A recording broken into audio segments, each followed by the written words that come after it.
August ते September पायाभरणीपासून आकार घडवण्यापर्यंतचा प्रवास. ऑगस्ट महिन्यात शेतकरी जणू भविष्यातील समृद्धीची बीजे पेरतो. तण नियंत्रण, मुख्य छाटणी, खत व्यवस्थापन आणि मातीची मशागत या कामातून झाडांना नवजीवनाचा पाया मिळतो.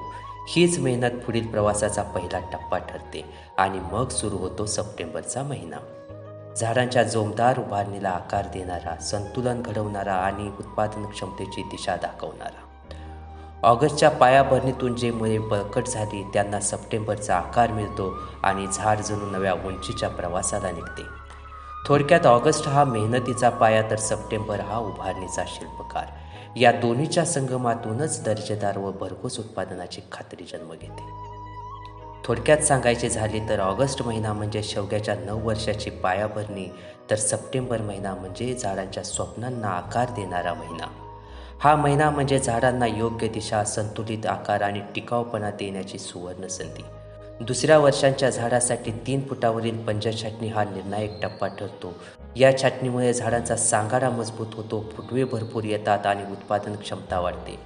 छाटणीनंतर केलेली मातीची मशागत, जैविक खतांचा वापर आणि झाडांच्या जखमा भरून काढणारे उपाय हे त्यांना अधिक जोम देतात. सप्टेंबर महिना म्हणजे आकारातून उभारणी आणि उभारणीतून समृद्धी. सप्टेंबरमध्ये जमिनीत ओलावा मुबलक असल्याने जीवामृत, अन्नदाता स्लरी, शेवगा पानांचा अर्क, गूळ पाणी, वेस्ट डिकम्पोजर, तांदूळ पाणी यासारख्या नैसर्गिक द्रव्यांचा परिणाम झपाट्याने दिसून येत असतो. याच वेळी शेतात योग्य निचरा व्यवस्था करून पाणी साचणार नाही याची दक्षता घेतल्यास मुळांच्या आरोग्यावर थेट चांगला परिणाम दिसून येतो.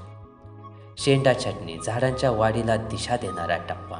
शेवग्याच्या झाडांच्या वाढीच्या काळात केली जाणारी शेंडा छाटणी ही केवळ एक साधी प्रक्रिया नाही, तर झाडांना योग्य दिशा, संतुलित आकार आणि मजबूती देणारी अत्यंत महत्त्वाची पायरी आहे. 1.5 फुटावरील प्रत्येक फांदींची शेंडा छाटणी केल्याने झाडाच्या वाढीचा वेग नियंत्रित राहतो आणि झाडाला अनियंत्रित उंची न मिळता मजबूत, दाट आणि उत्पादनक्षम रचना प्राप्त होते. शेंडा छाटणीमुळे फांद्यांची संख्या झपाट्याने वाढते, शाखा मजबूत होतात आणि झाडाच्या प्रत्येक भागात प्रकाश व हवा पोहोचतो. यामुळे झाडांचा सांगाडा भक्कम होऊन त्यावर अधिक फुलोरे येतात. शेंडा छाटणीमुळे झाडांना उभारी मिळते आणि योग्य वेळी भरघोस उत्पादन मिळते. झाडांच्या वाढीला थांबवून त्यांची ऊर्जा योग्य दिशेने वळवणे म्हणजे शेंडा छाटणी. या प्रक्रियेतून झाडाला जणू आकार आणि संतुलनाचा शिल्पकार लाभतो. योग्य वेळी केलेली शेंडा छाटणी उत्पादनाच्या वेळेवर आणि गुणवत्तेवर थेट परिणाम करत असते. थोडक्यात सांगायचे झाले तर शेंडा छाटणी ही केवळ फांदी कापण्याची प्रक्रिया नसून झाडाच्या आयुष्याला नवा आकार देणारी, उत्पादनाला गती देणारी आणि शेतकऱ्याला भरघोस यशाकडे नेणारी सुवर्ण किल्ली आहे. विरळणी, झाडांच्या श्वासाचा प्रवाह. सप्टेंबरमध्ये झाडाची वाढ झपाट्याने होत असते आणि झाडांची दाटी वाढू लागते. जर ही दाटी नियंत्रणात ठेवली नाही तर झाडांना हवा, सूर्यप्रकाश आणि पोषण यांचा पुरेसा प्रवाह मिळत नाही. यामुळे झाडांचा फुलोरा कमी होतो, रोग, कीड वाढते आणि उत्पादनाची गुणवत्ता घसरते. म्हणूनच विरळणी म्हणजे झाडांना दिलेला मोकळा श्वास घेण्याची संधी.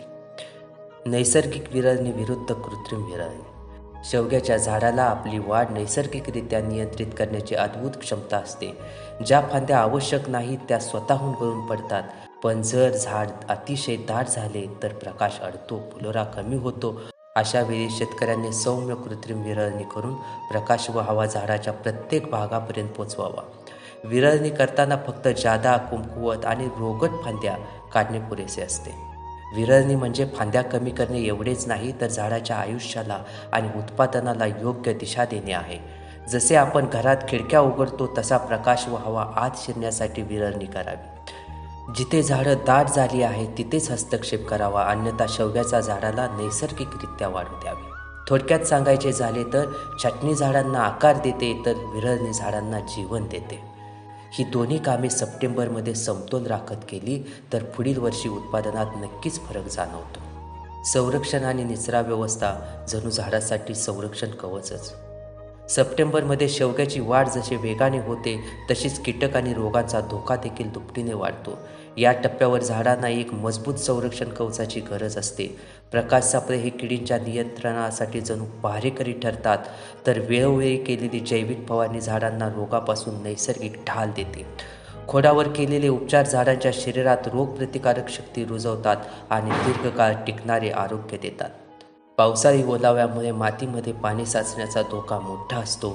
अशा वेळी योग्य निचरा व्यवस्था म्हणजे झाडांच्या मुळांना श्वास घेण्याची मोकळीक देणारा जणू जीवनदायी मार्गच ठरतो. पाणी अडणार नाही याची काळजी घेतल्यास मुळे सशक्त राहतात आणि झाडांची उभी वाढ अजून जोमाने होते. थोडक्यात सप्टेंबरमध्ये संरक्षण आणि निचरा हे 2 पंख झाडांना मिळाले तर त्यांचा भरारीचा प्रवास अडथळेविना सुरू राहतो. ऑगस्टने दिलेली पायाभरणी आणि सप्टेंबरने घडवलेला आकार या दोन्ही महिन्याचा संगम म्हणजे पुढील वर्षीच्या समृद्ध आणि दर्जेदार उत्पादनाची खात्री.